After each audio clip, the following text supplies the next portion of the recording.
Mr. IGP, is there a ban on false prophecies?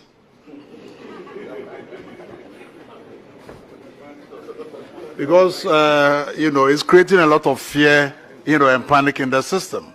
So I want to know whether there's a law or, whatever the police is doing to at least, minimize the prophecies, from...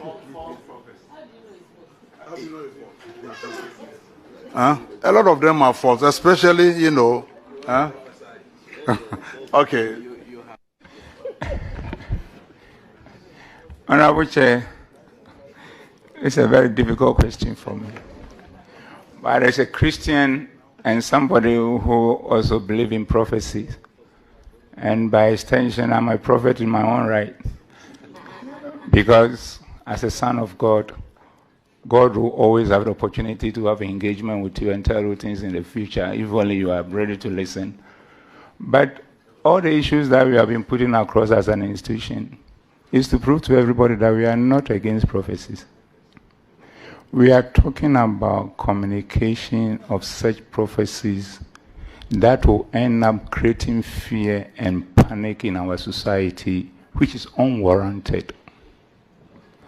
Honorable Chair, it's a simple matter. And it's a very simple matter. And truly is a very simple matter.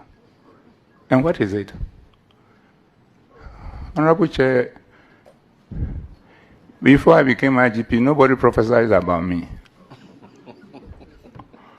Now I'm IGP, everybody is prophesying about me. I have no problem with it because I'm a public figure. But why should it be such that you found something, God have revealed something to you and you want to share with me? You have to make it a showmanship and tell the whole country that I'm about to die, which of course I'm not afraid. Because the only thing I'm afraid of is death. Because if you don't want to die, you shouldn't allow yourself to be dead. So once I have been born, I'm going to die. So as for death, the only thing I can do is probably become a friend of it so that he can treat me with some leniency. But the point is that you go and make such an announcement across the whole world. And I have a wife. I have children.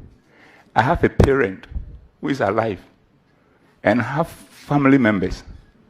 So every day, when I live in my house, and I always get up around 3 a.m.,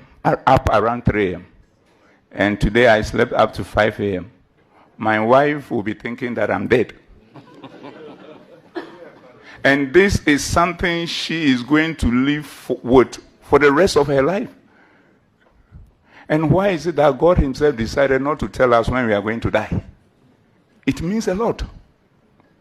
And even there, if you have prophecies about somebody dying, you even have a way in our typical Ghanaianness environment, put it even in Proverbs, for the person to decipher it. But don't put fear and panic in the person, in the person's immediate family, in the person's extended family, in the whole country. And the question is that, Honorable Chair, you are all elected to be members of parliament by our votes. And therefore, you have been empowered by the Constitution and other laws to make certain proclamations, which is acceptable. But those who are prophets, who elected them over my life? Who elected them over my life? To just get out there and make pronouncement about me where I'm not a member of your family, I'm not your church member, and probably the person might not be even believing in God. And how can a family meet and that family is not thinking about its members, but is thinking about outside people who are not related to the family, and be able to get revelation about those people and share it out there to cause fear and panic? And the point, another point, all this matter, we have decided not to talk about it. We are deep-seated Christians that we don't joke with godliness. But we also will not allow anybody to use God to create a mess and confusion, because God is not a God of confusion and God is not a God of disorderliness. So the final point we are making is, Honorable Chair, imagine somebody says that from the beginning of this year, so the time we are in Easter, 90% of markets in Accra are going to be burnt. And you say it's a prophecy. Nobody has appointed you to go and make that communication. Imagine how many people will be going to the market every day thinking that they will don't come back. Imagine they come to say that you travel from Accra to Kumasi, and the first half of the year, there will be 1,000 accidents and almost about 1,000 people will die. Imagine what will happen. So the only point we are saying is that we don't know what language God speaks and who interprets it for who.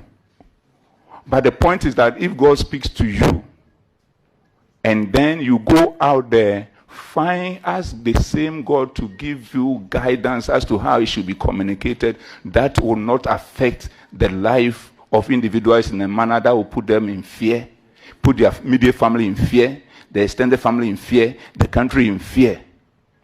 Why is at the same time making sure that when it all settles, you ask yourself, the same God can give direction on the same matter differently. So all what we are saying is this: we are not against prophecies. Go ahead, prophesy, but when God speaks to you, carry it in a manner that will ensure the sanctity of our nation called Ghana. And that is simplicity.